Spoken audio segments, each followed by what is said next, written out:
देवराज्यसेव्यमान पावनाग्रिपङ्कजं व्यालयज्ञसूत्रमिन्दुशेखरं कृपाकरं नारदादियोगिवृन्दवन्दितं दिगम्बरं काशिकापुरादिनाथकालभैरवं भजे। भानुकोटिभास्वरं भवाब्धितारकं परं नीलकण्ठं स्फितार्थदायकं त्रिलोचनं कालकालम् अम्बुजाक्षम् अक्षशूलम् अक्षरं काशिकापुरादिनाथकालभैरवं भजे। शूलटङ्कपाशदण्डपाणिमादिकारणं श्यामकायम् आदिदेवम् अक्षरं निरामयम् भीमविक्रमं प्रभुं विचित्रताण्डवं प्रियं काशिकापुरादिनाथकालभैरवं भजे। भुक्तिमुक्तिदायकं प्रशस्तचारुविग्रहं भक्तवत्सलं स्थितं समस्तलोकविग्रहं विनिक्वनं मनोज्ञहेमकिङ्किणीलसत्कटिं काशिकापुरादिनाथकालभैरवं भजे। धर्मसेतुपालकं त्वधर्ममार्गनाशकं कर्मपाशमोचकं सुशर्मदायकं विभुं स्वर्णवर्णशेषपाशशोभिताङ्गमण्डलं काशिकापुरादिनाथकालभैरवं भजे। रत्नपादुकाप्रभाभिरामपादयुग्मकं नित्यम् अद्वितीयम् इष्टदैवतं निरञ्जनं मृत्युदर्पनाशनं कराळदंष्ट्रमोक्षणं काशिकापुरादिनाथकालभैरवं भजे। अट्टहासभिन्नपद्मजाङ्गकोशसन्ततिं दृष्टिपातनष्टपापजालमुग्रशासनम् अष्टसिद्धिदायकं कपालमलिकलन्धरं काशिकापुरादिनाथकालभैरवं भजे। भूतसङ्घनायकं विशालकीर्तिदायकं काशीवासलोकपुण्यपापशोधकं विभुं नीतिमार्गकोविदं पुरातनं जगत्पतिं काशिकापुरादिनाथकालभैरवं भजे। कालभैरवाष्टकं पठन्ति ये मनोहरं ज्ञानमुक्तिसाधनं विचित्रपुण्यवर्धनं शोकमोहदैन्यलोभकोपतापनाशनं ते प्रयान्ति कालभैरवाग्रिसन्निधिं ध्रुवम्। इति श्रीशङ्कराचार्य विरचितं कालभैरवाष्टकं सम्पूर्णम्। देवराज्यसेव्यमान पावनाग्रिपङ्कजं व्यालयज्ञसूत्रमिन्दुशेखरं कृपाकरं नारदादियोगिवृन्दवन्दितं दिगम्बरं काशिकापुरादिनाथकालभैरवं भजे। भानुकोटिभास्वरं भवाब्धितारकं परं नीलकण्ठं स्फितार्थदायकं त्रिलोचनं कालकालम् अम्बुजाक्षम् अक्षशूलम् अक्षरं काशिकापुरादिनाथकालभैरवं भजे। शूलटङ्कपाशदण्डपाणिमादिकारणं श्यामकायम् आदिदेवम् अक्षरं निरामयम् भीमविक्रमं प्रभुं विचित्रताण्डवं प्रियं काशिकापुरादिनाथकालभैरवं भजे। भुक्तिमुक्तिदायकं प्रशस्तचारुविग्रहं भक्तवत्सलं स्थितं समस्तलोकविग्रहं विनिक्वनं मनोज्ञहेमकिङ्किणीलसत्कटिं काशिकापुरादिनाथकालभैरवं भजे। धर्मसेतुपालकं त्वधर्ममार्गनाशकं कर्मपाशमोचकं सुशर्मदायकं विभुं स्वर्णवर्णशेषपाशशोभिताङ्गमण्डलं काशिकापुरादिनाथकालभैरवं भजे। रत्नपादुकाप्रभाभिरामपादयुग्मकं नित्यम् अद्वितीयम् इष्टदैवतं निरञ्जनं मृत्युदर्पनाशनं कराळदंष्ट्रमोक्षणं काशिकापुरादिनाथकालभैरवं भजे। अट्टहासभिन्नपद्मजाङ्गकोशसन्ततिं दृष्टिपातनष्टपापजालमुग्रशासनम् अष्टसिद्धिदायकं कपालमलिकलन्धरं काशिकापुरादिनाथकालभैरवं भजे। भूतसङ्घनायकं विशालकीर्तिदायकं काशीवासलोकपुण्यपापशोधकं विभुं नीतिमार्गकोविदं पुरातनं जगत्पतिं काशिकापुरादिनाथकालभैरवं भजे। कालभैरवाष्टकं पठन्ति ये मनोहरं ज्ञानमुक्तिसाधनं विचित्रपुण्यवर्धनं शोकमोहदैन्यलोभकोपतापनाशनं ते प्रयान्ति कालभैरवाग्रिसन्निधिं ध्रुवम्। इति श्रीशङ्कराचार्य विरचितं कालभैरवाष्टकं सम्पूर्णम्। देवराज्यसेव्यमान पावनाग्रिपङ्कजं व्यालयज्ञसूत्रमिन्दुशेखरं कृपाकरं नारदादियोगिवृन्दवन्दितं दिगम्बरं काशिकापुरादिनाथकालभैरवं भजे। भानुकोटिभास्वरं भवाब्धितारकं परं नीलकण्ठं स्फितार्थदायकं त्रिलोचनं कालकालम् अम्बुजाक्षम् अक्षशूलम् अक्षरं काशिकापुरादिनाथकालभैरवं भजे। शूलटङ्कपाशदण्डपाणिमादिकारणं श्यामकायम् आदिदेवम् अक्षरं निरामयम् भीमविक्रमं प्रभुं विचित्रताण्डवं प्रियं काशिकापुरादिनाथकालभैरवं भजे। भुक्तिमुक्तिदायकं प्रशस्तचारुविग्रहं भक्तवत्सलं स्थितं समस्तलोकविग्रहं विनिक्वनं मनोज्ञहेम किङ्किणीलसत्कटिं काशिकापुरादिनाथ कालभैरवं भजे। धर्मसेतुपालकं त्वधर्ममार्गनाशकं कर्मपाशमोचकं सुशर्मदायकं विभुं स्वर्णवर्णशेषपाशशोभिताङ्गमण्डलं काशिकापुरादिनाथ कालभैरवं भजे। रत्नपादुकाप्रभाभिरामपादयुग्मकं नित्यम् अद्वितीयम् इष्टदैवतं निरञ्जनं मृत्युदर्पनाशनं कराळदंष्ट्रमोक्षणं काशिकापुरादिनाथ कालभैरवं भजे। अट्टहासभिन्नपद्मजाङ्गकोशसन्ततिं दृष्टिपातनष्टपापजालमुग्रशासनम् अष्टसिद्धिदायकं कपालमलिकलन्धरं काशिकापुरादिनाथ कालभैरवं भजे। भूतसङ्घनायकं विशालकीर्तिदायकं काशीवासलोकपुण्यपापशोधकं विभुं नीतिमार्गकोविदं पुरातनं जगत्पतिं काशिकापुरादिनाथ कालभैरवं भजे। कालभैरवाष्टकं पठन्ति ये मनोहरं ज्ञानमुक्तिसाधनं विचित्रपुण्यवर्धनं शोकमोहदैन्यलोभकोपतापनाशनं ते प्रयान्ति कालभैरवाङ्घ्रिसन्निधिं ध्रुवम्। इति श्री शंकराचार्य विरचितं कालभैरवाष्टकं सम्पूर्णम्। देवराज्यसेव्यमानपावनाग्रिपङ्कजं व्यालयज्ञसूत्रमिन्दुशेखरं कृपाकरं नारदादियोगिवृन्दवन्दितं दिगम्बरं काशिकापुरादिनाथ कालभैरवं भजे। भानुकोटिभास्वरं भवाब्दितारकं परं नीलकण्ठं स्फितार्थदायकं त्रिलोचनं कालकालम् अम्बुजाक्षम् अक्षशूलम् अक्षरं काशिकापुरादिनाथ कालभैरवं भजे। शूलटङ्कपाशदण्डपाणिमादिकारणं श्यामकायम् आदिदेवम् अक्षरं निरामयं भीमविक्रमं प्रभुं विचित्रताण्डवं प्रियं काशिकापुरादिनाथ कालभैरवं भजे। भुक्तिमुक्तिदायकं प्रशस्तचारुविग्रहं भक्तवत्सलं स्थितं समस्तलोकविग्रहं विनिक्वनं मनोज्ञहेम किङ्किणीलसत्कटिं काशिकापुरादिनाथ कालभैरवं भजे। धर्मसेतुपालकं त्वधर्ममार्गनाशकं कर्मपाशमोचकं सुशर्मदायकं विभुं स्वर्णवर्णशेषपाशशोभिताङ्गमण्डलं काशिकापुरादिनाथ कालभैरवं भजे। रत्नपादुकाप्रभाभिरामपादयुग्मकं नित्यम् अद्वितीयम् इष्टदैवतं निरञ्जनं मृत्युदर्पनाशनं कराळदंष्ट्रमोक्षणं काशिकापुरादिनाथ कालभैरवं भजे। अट्टहासभिन्नपद्मजाङ्गकोशसन्ततिं दृष्टिपातनष्टपापजालमुग्रशासनम् अष्टसिद्धिदायकं कपालमलिकलन्धरं काशिकापुरादिनाथ कालभैरवं भजे। भूतसङ्घनायकं विशालकीर्तिदायकं काशीवासलोकपुण्यपापशोधकं विभुं नीतिमार्गकोविदं पुरातनं जगत्पतिं काशिकापुरादिनाथ कालभैरवं भजे। कालभैरवाष्टकं पठन्ति ये मनोहरं ज्ञानमुक्तिसाधनं विचित्रपुण्यवर्धनं शोकमोहदैन्यलोभकोपतापनाशनं ते प्रयान्ति कालभैरवाङ्घ्रिसन्निधिं ध्रुवम्। इति श्री शंकराचार्य विरचितं कालभैरवाष्टकं सम्पूर्णम्। देवराज्यसेव्यमानपावनाग्रिपङ्कजं व्यालयज्ञसूत्रमिन्दुशेखरं कृपाकरं नारदादियोगिवृन्दवन्दितं दिगम्बरं काशिकापुरादिनाथ कालभैरवं भजे। भानुकोटिभास्वरं भवाब्दितारकं परं नीलकण्ठं स्फितार्थदायकं त्रिलोचनं कालकालम् अम्बुजाक्षम् अक्षशूलम् अक्षरं काशिकापुरादिनाथ कालभैरवं भजे। शूलटङ्कपाशदण्डपाणिमादिकारणं श्यामकायम् आदिदेवम् अक्षरं निरामयं भीमविक्रमं प्रभुं विचित्रताण्डवं प्रियं काशिकापुरादिनाथ कालभैरवं भजे। भुक्तिमुक्तिदायकं प्रशस्तचारुविग्रहं भक्तवत्सलं स्थितं समस्तलोकविग्रहं विनिक्वनं मनोज्ञहेम किङ्किणीलसत्कटिं काशिकापुरादिनाथ कालभैरवं भजे।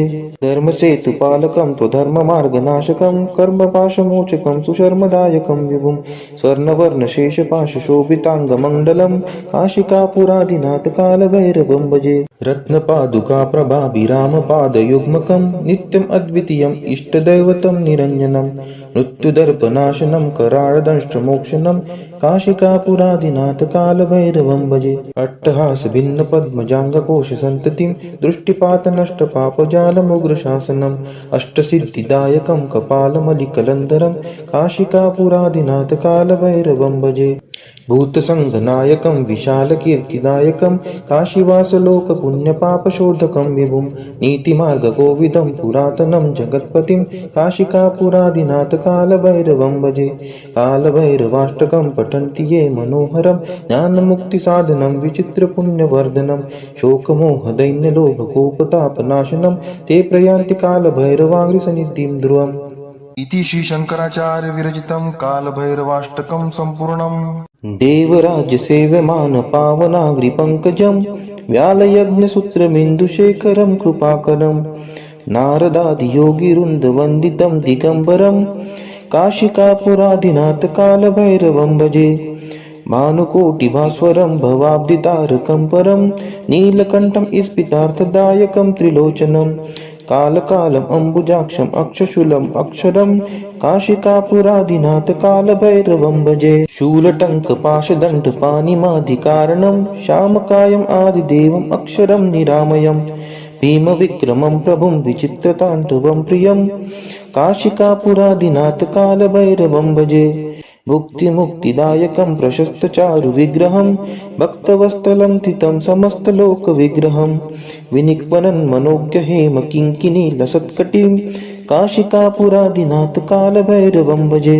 धर्मसेतुपालकं त्वधर्ममार्गनाशकं कर्मपाशमोचकं सुशर्मदायकं विभुं स्वर्णवर्णशेषपाशशोभिताङ्गमण्डलं काशिकापुरादिनाथ कालभैरवं भजे। रत्नपादुकाप्रभाभिरामपादयुग्मकं नित्यम् अद्वितीयम् इष्टदैवतं निरञ्जनं मृत्युदर्पनाशनं कराळदंष्ट्रमोक्षणं काशिकापुरादिनाथ कालभैरवं भजे। अट्टहासभिन्नपद्मजाङ्गकोशसन्ततिं दृष्टिपातनष्टपापजालमुग्रशासनम् अष्टसिद्धिदायकं कपालमलिकलन्धरं काशिकापुरादिनाथ कालभैरवं भजे।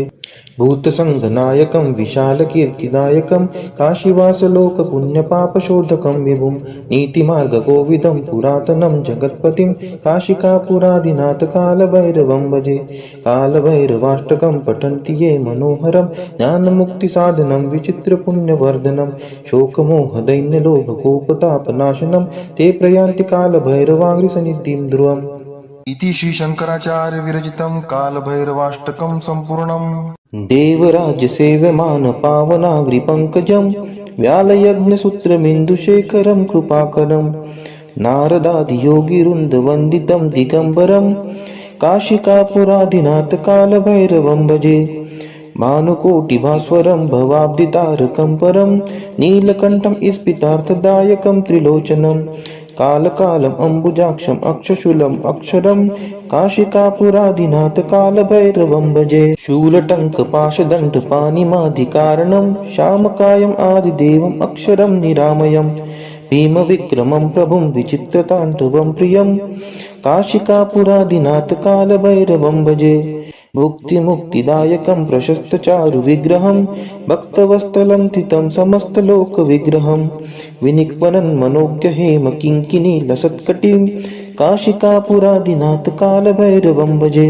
धर्मसेतुपालकं त्वधर्ममार्गनाशकं कर्मपाशमोचकं सुशर्मदायकं विभुं स्वर्णवर्णशेषपाशशोभिताङ्गमण्डलं काशिकापुरादिनाथ कालभैरवं भजे। रत्नपादुकाप्रभाभिरामपादयुग्मकं नित्यम् अद्वितीयम् इष्टदैवतं निरञ्जनं मृत्युदर्पनाशनं कराळदंष्ट्रमोक्षणं काशिकापुरादिनाथ कालभैरवं भजे। अट्टहासभिन्नपद्मजाङ्गकोशसन्ततिं दृष्टिपातनष्टपापजालमुग्रशासनम् अष्टसिद्धिदायकं कपालमलिकलन्धरं काशिकापुरादिनाथ कालभैरवं भजे। भूतसङ्घनायकं विशालकीर्तिदायकं काशीवासलोकपुण्यपापशोधकं विभुं नीतिमार्गकोविदं पुरातनं जगत्पतिं काशिकापुरादिनाथ कालभैरवं भजे। कालभैरवाष्टकं पठन्ति ये मनोहरं ज्ञानमुक्तिसाधनं विचित्रपुण्यवर्धनं शोकमोहदैन्यलोभकोपतापनाशनं ते प्रयान्ति कालभैरवाङ्घ्रिसन्निधिं ध्रुवम्। इति श्री शंकराचार्य विरचितं कालभैरवाष्टकं सम्पूर्णम्। देवराज्यसेव्यमान पावनाग्रिपङ्कजं व्यालयज्ञसूत्रमिन्दुशेखरं कृपाकरं नारदादियोगिवृन्दवन्दितं दिगम्बरं काशिकापुरादिनाथ कालभैरवं भजे भानुकोटिभास्वरं भवाब्दितारकं परं नीलकण्ठं स्फितार्थदायकं त्रिलोचनं कालकालम् अम्बुजाक्षम् अक्षशूलम् अक्षरं काशिकापुरादिनाथ कालभैरवं भजे शूलटङ्कपाशदण्डपाणिमादिकारणं श्यामकायम् आदिदेवम् अक्षरं निरामयम् भीमविक्रमं प्रभुं विचित्रताण्डवं प्रियं काशिकापुरादिनाथ कालभैरवं भजे मुक्तिमुक्तिदायकं प्रशस्तचारुविग्रहं भक्तवत्सलं तितं समस्तलोकविग्रहं विनिक्वनं मनोज्ञहेम किङ्किणीलसत्कटिं काशिकापुरादिनाथ कालभैरवं भजे धर्मसेतुपालकं त्वधर्ममार्गनाशकं कर्मपाशमोचकं सुशर्मदायकं विभुं स्वर्णवर्णशेषपाशशोभिताङ्गमण्डलं काशिकापुरादिनाथ कालभैरवं भजे रत्नपादुकाप्रभाभिरामपादयुग्मकं नित्यम् अद्वितीयम् इष्टदैवतं निरञ्जनं मृत्युदर्पनाशनं कराळदंष्ट्रमोक्षणं काशिकापुरादिनाथ कालभैरवं भजे अट्टहासभिन्नपद्मजाङ्गकोशसन्ततिं दृष्टिपातनष्टपापजालमुग्रशासनम् अष्टसिद्धिदायकं कपालमलिकलन्धरं काशिकापुरादिनाथ कालभैरवं भजे भूतसङ्घनायकं विशालकीर्तिदायकं काशीवासलोकपुण्यपापशोधकं विभुं नीतिमार्गकोविदं पुरातनं जगत्पतिं काशिकापुरादिनाथ कालभैरवं भजे कालभैरवाष्टकं पठन्ति ये मनोहरं ज्ञानमुक्तिसाधनं विचित्रपुण्यवर्धनं शोकमोहदैन्यलोभकोपतापनाशनं ते प्रयान्ति कालभैरवाङ्घ्रिसन्निधिं ध्रुवम् इति श्री शंकराचार्य विरचितं कालभैरवाष्टकं सम्पूर्णम् देवराज्यसेव्यमान पावनाग्रिपङ्कजं व्यालयज्ञसूत्रमिन्दुशेखरं कृपाकरं नारदादियोगिवृन्दवन्दितं दिगम्बरं काशिकापुरादिनाथ कालभैरवं भजे भानुकोटिभास्वरं भवाब्दितारकं परं नीलकण्ठं स्फितार्थदायकं त्रिलोचनं कालकालम् अम्बुजाक्षम् अक्षशूलम् अक्षरं काशिकापुरादिनाथ कालभैरवं भजे शूलटङ्कपाशदण्डपाणिमादिकारणं श्यामकायम् आदिदेवम् अक्षरं निरामयम् भीमविक्रमं प्रभुं विचित्रताण्डवं प्रियं काशिकापुरादिनाथ कालभैरवं भजे मुक्तिमुक्तिदायकं प्रशस्तचारुविग्रहं भक्तवत्सलं तितं समस्तलोकविग्रहं विनिक्वनं मनोज्ञहेम किङ्किणीलसत्कटिं काशिकापुरादिनाथ कालभैरवं भजे धर्मसेतुपालकं त्वधर्ममार्गनाशकं कर्मपाशमोचकं सुशर्मदायकं विभुं स्वर्णवर्णशेषपाशशोभिताङ्गमण्डलं काशिकापुरादिनाथ कालभैरवं भजे रत्नपादुकाप्रभाभिरामपादयुग्मकं नित्यम् अद्वितीयम् इष्टदैवतं निरञ्जनं मृत्युदर्पनाशनं कराळदंष्ट्रमोक्षणं काशिकापुरादिनाथ कालभैरवं भजे अट्टहासभिन्नपद्मजाङ्गकोशसन्ततिं दृष्टिपातनष्टपापजालमुग्रशासनम् अष्टसिद्धिदायकं कपालमलिकलन्धरं काशिकापुरादिनाथ कालभैरवं भजे भूतसङ्घनायकं विशालकीर्तिदायकं काशीवासलोकपुण्यपापशोधकं विभुं नीतिमार्गकोविदं पुरातनं जगत्पतिं काशिकापुरादिनाथ कालभैरवं भजे कालभैरवाष्टकं पठन्ति ये मनोहरं ज्ञानमुक्तिसाधनं विचित्रपुण्यवर्धनं शोकमोहदैन्यलोभकोपतापनाशनं ते प्रयान्ति कालभैरवाङ्घ्रिसन्निधिं ध्रुवम् इति श्री शंकराचार्य विरचितं कालभैरवाष्टकं सम्पूर्णम् देवराज्यसेव्यमान पावनाग्रिपङ्कजं व्यालयज्ञसूत्रमिन्दुशेखरं कृपाकरं नारदादियोगिवृन्दवन्दितं दिगम्बरं काशिकापुरादिनाथ कालभैरवं भजे भानुकोटिभास्वरं भवाब्दितारकं परं नीलकण्ठं स्फितार्थदायकं त्रिलोचनं कालकालम् अम्बुजाक्षम् अक्षशूलम् अक्षरं काशिकापुरादिनाथ कालभैरवं भजे शूलटङ्कपाशदण्डपाणिमादिकारणं श्यामकायम् आदिदेवम् अक्षरं निरामयम् भीमविक्रमं प्रभुं विचित्रताण्डवं प्रियं काशिकापुरादिनाथ कालभैरवं भजे मुक्तिमुक्तिदायकं प्रशस्तचारुविग्रहं भक्तवत्सलं तितं समस्तलोकविग्रहं विनिक्वनं मनोज्ञहेम किङ्किणीलसत्कटिं काशिकापुरादिनाथ कालभैरवं भजे। धर्मसेतुपालकं त्वधर्ममार्गनाशकं कर्मपाशमोचकं सुशर्मदायकं विभुं स्वर्णवर्णशेषपाशशोभिताङ्गमण्डलं काशिकापुरादिनाथकालभैरवं भजे रत्नपादुकाप्रभाभिरामपादयुग्मकं नित्यम् अद्वितीयम् इष्टदैवतं निरञ्जनं मृत्युदर्पनाशनं कराळदंष्ट्रमोक्षणं काशिकापुरादिनाथकालभैरवं भजे अट्टहासभिन्नपद्मजाङ्गकोशसन्ततिं दृष्टिपातनष्टपापजालमुग्रशासनम् अष्टसिद्धिदायकं कपालमलिकलन्धरं काशिकापुरादिनाथकालभैरवं भजे भूतसङ्घनायकं विशालकीर्तिदायकं काशीवासलोकपुण्यपापशोधकं विभुं नीतिमार्गकोविदं पुरातनं जगत्पतिं काशिकापुरादिनाथकालभैरवं भजे कालभैरवाष्टकं पठन्ति ये मनोहरं ज्ञानमुक्तिसाधनं विचित्रपुण्यवर्धनं शोकमोहदैन्यलोभकोपतापनाशनं ते प्रयान्ति कालभैरवाङ्घ्रिसन्निधिं ध्रुवम्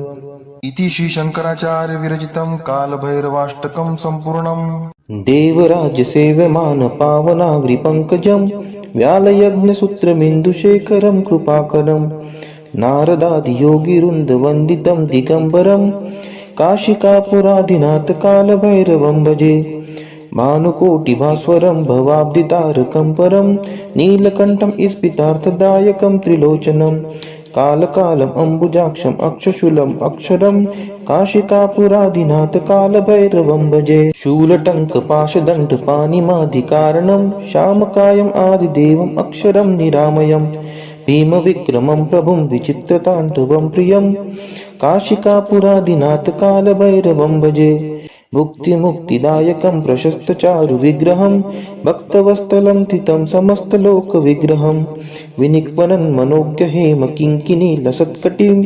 काशिकापुरादिनाथकालभैरवं भजे धर्मसेतुपालकं त्वधर्ममार्गनाशकं कर्मपाशमोचकं सुशर्मदायकं विभुं स्वर्णवर्णशेषपाशशोभिताङ्गमण्डलं काशिकापुरादिनाथकालभैरवं भजे रत्नपादुकाप्रभाभिरामपादयुग्मकं नित्यम् अद्वितीयम् इष्टदैवतं निरञ्जनं मृत्युदर्पनाशनं कराळदंष्ट्रमोक्षणं काशिकापुरादिनाथकालभैरवं भजे अट्टहासभिन्नपद्मजाङ्गकोशसन्ततिं दृष्टिपातनष्टपापजालमुग्रशासनम् अष्टसिद्धिदायकं कपालमलिकलन्धरं काशिकापुरादिनाथकालभैरवं भजे भूतसङ्घनायकं विशालकीर्तिदायकं काशीवासलोकपुण्यपापशोधकं विभुं नीतिमार्गकोविदं पुरातनं जगत्पतिं काशिकापुरादिनाथकालभैरवं भजे कालभैरवाष्टकं पठन्ति ये मनोहरं ज्ञानमुक्तिसाधनं विचित्रपुण्यवर्धनं शोकमोहदैन्यलोभकोपतापनाशनं ते प्रयान्ति कालभैरवाङ्घ्रिसन्निधिं ध्रुवम् इति श्रीशङ्कराचार्य विरचितं कालभैरवाष्टकं सम्पूर्णम्।